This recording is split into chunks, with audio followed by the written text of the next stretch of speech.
안녕하세요. 만나러 만나TV 이우영 목사입니다. 오늘은요, 두란노에서 나온 이어령 선생님의 유작 먹다, 듣다, 걷다 중에서 일부 먹다를 리뷰해 보도록 하겠습니다. 그런데요, 이 부제가 아주 좋습니다. 교회는 지금 무엇을 할 수 있는가?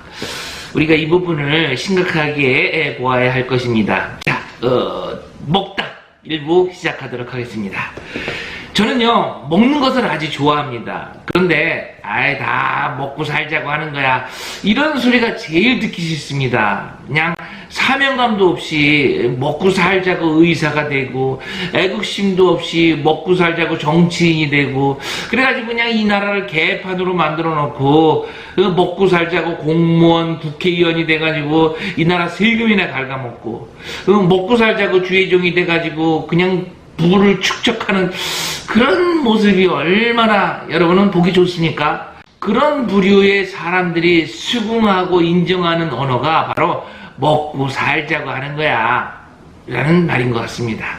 우리 기독교인이 사는 이유는요, 오직 하나님의 영광을 위해서입니다. 그래서 도저히 이길 수 없는 싸움에 하나님의 영광을 위해서 변호사도 되는 것이고요, 가난하고 어려운 환자에게 하나님의 영광을 위하여 싼 값으로 진료도 해주고 수술도 마다하지 않는 그런 것이죠. 하나님의 영광을 위해서 금식도 하고, 하나님의 영광을 위해서 높은 자리에서 내려오기도 하고, 손해도 보고 알면서도 억울한 일을 당하기도 하는 것입니다. 이어령 선생님 역시 이 먹는 것에 대해서 이 많은 지면을 할애했는데요, 일부 이 먹다가 이 책의 절반가량이나 됩니다. 자, 한번 읽어보도록 하겠습니다. 지금 당장 큰 문제는 먹는 문제입니다. 이 문제만 알아도 교회가 무엇을 해야 하는지 절실하게 깨달을 것입니다. 다시 묻겠습니다. 여러분은 무엇을 먹습니까? 아니, 여러분은 무엇을 먹어야 할 것 같습니까? 쌀과 고기라고 말하시는 분은 오늘도 교회에서 쌀과 고기를 위해서 하나님께 기도할 것이고요, 또 그런 교회는 쌀과 고기로 교인들을 축복해달라고 강단에서 설교도 하고 기도도 할 것입니다. 그것도 30배, 60배, 100배로 차고 넘치게 해주시옵소서 하고 기도를 하겠죠. 그리고 그렇게 기도해도 되는 이유를 100가지도 넘게 이야기를 할 수 있을 것입니다. 예수님이 나를 위해 십자가에 매달렸기 때문에 이제 하나님은 나를 위한 하나님이요, 지구는 내 중심으로 돈다고 착각을 하며 살아가고 있는 사람들이 많다라는 것이죠. 부끄러움은커녕 오히려 그것이 믿음이다 라고 이 철석같이 속아가지고 타인에게도 그런 모습을 오히려 강요를 합니다. 그것을 뭐라고 하는지 아십니까? 영적 문둥병자라고 하는 것입니다. 저자는요, 이 책을 통해서 참된 기독교인의 모습이 아닌 자신만을 위해 종교 생활을 하는 그런 무늬만의 크리스찬들, 오늘날의 이 기성 기독교인들을 지적하며 간절히 호소하고 있는 것입니다. 여러분, 다시 묻겠습니다. 여러분은 무엇을 먹습니까? 우리 기독교인들은 무엇을 먹어야 하겠습니까? 우리가 먹는 것은요, 쌀과 고기뿐이 아닙니다. 나이도 먹고요, 축구하다가 골도 막 먹습니다. 나이를 많이 먹게 되면 죽게 되죠. 그리고 골도 많이 먹게 되면 게임에서 지게 됩니다. 창세기에서도요, 이 선악과를 따먹는 이야기서부터 최후의 만찬까지 전부 먹는 이야기입니다. 예수님은 6월절 식사에서 습관적으로 먹는 그런 의미를 전혀 다른 차원으로 바꾸어 놓으셨습니다. 바로 성만찬의 제전이죠. 예수님은 평소처럼 제자들과 함께 드시던 식탁에 빵과 포도주를 들어 이것은 나의 물이요 나의 피다 라고 하셨습니다. 죽음을 앞두고 선보이신 마지막 행위가 함께 빵을 나누는 식사였다는 것은 무슨 뜻이겠습니까?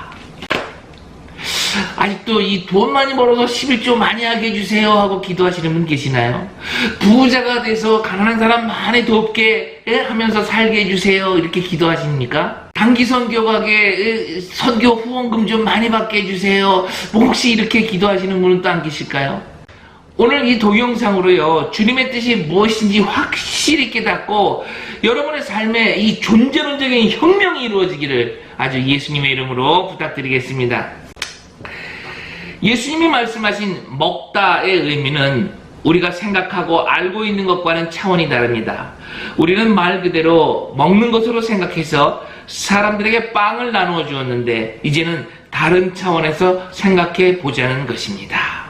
사회복지의 핵심은 사람들을 제대로 먹이는 것입니다. 교회 역시 사회 속에 들어가 사람들을 먹이는 데 최선을 다합니다. 그런데 교회가 먹이는 것이 세상이 먹이는 것과 같아도 됩니까?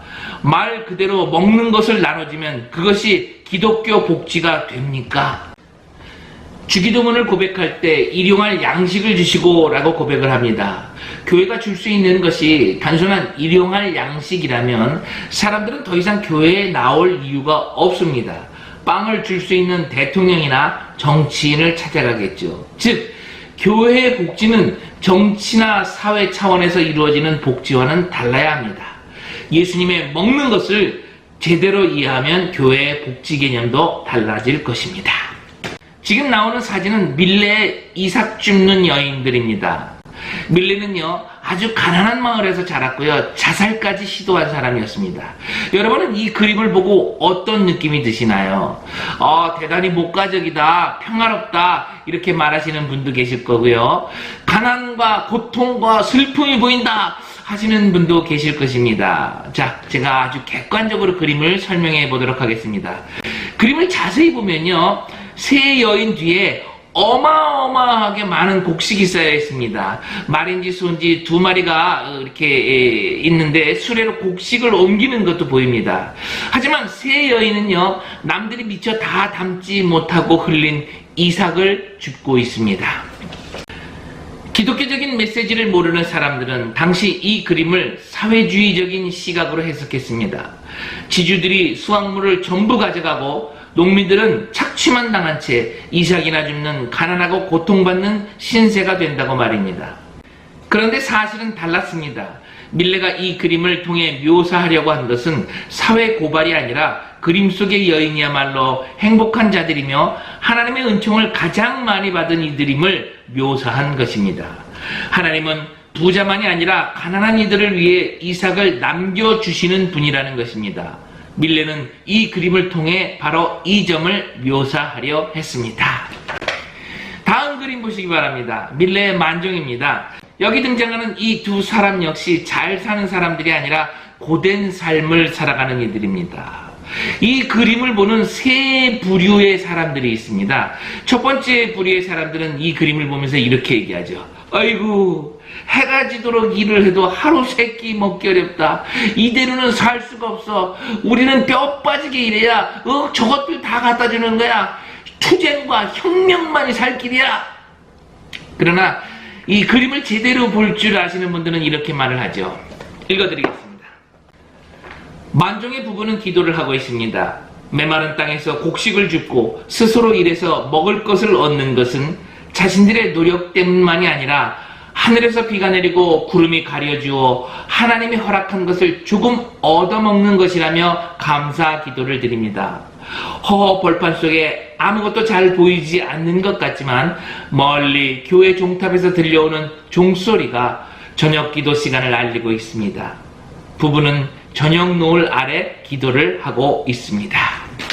이제 정반대의 해석을 하는 사람들의 이야기를 또 들려드리겠습니다. 이 그림을요 무슨 적의 손으로 투시를 했을 때 이상한 것이 보였다라고 합니다. 부부의 발 밑에 보이는 그 감자 바구니가 죽은 아이의 관이라는 주장입니다. 아이가 죽었다고 지금 하염없이 슬퍼하고 있다는 것이죠. 그러니까 행복한 감사 기도가 아니다라는 해석입니다. 아니 그렇다면 죽은 아이를 지금 밭에 파묻겠다는 것입니까? 그것도 자기 밭이 아닌 남의 밭에요? 이 살바도르 달리의 그림입니다. 이 아름다운 그림이 이렇게 변질이 됩니다. 해석이 너무 역겨워서요 그림 설명은 안 하도록 하겠습니다. 똑같은 그림인데 하나님을 믿는 사람과 하나님을 믿지 않는 사람의 시각이 이렇게 달라요. 사회도 마찬가지입니다. 우리는 왜 교회에 나옵니까? 왜 하나님을 믿고 기도를 합니까? 믿지 않는 사람에게 보이지 않는 것을 보는 눈을 얻을 수 있기 때문입니다. 이것이 바로 기도요 우리가 받는 복입니다.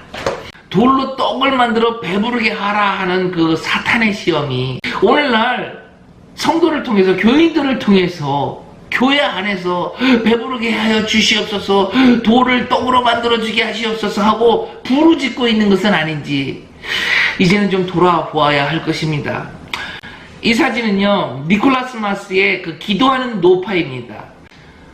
오늘날 거의 대부분의 크리스찬들은 식사 전에 기도를 합니다. 하나님이 주셨다라는 고백이고 감사일 것입니다. 그런데 저자는요, 이렇게 글을 썼습니다.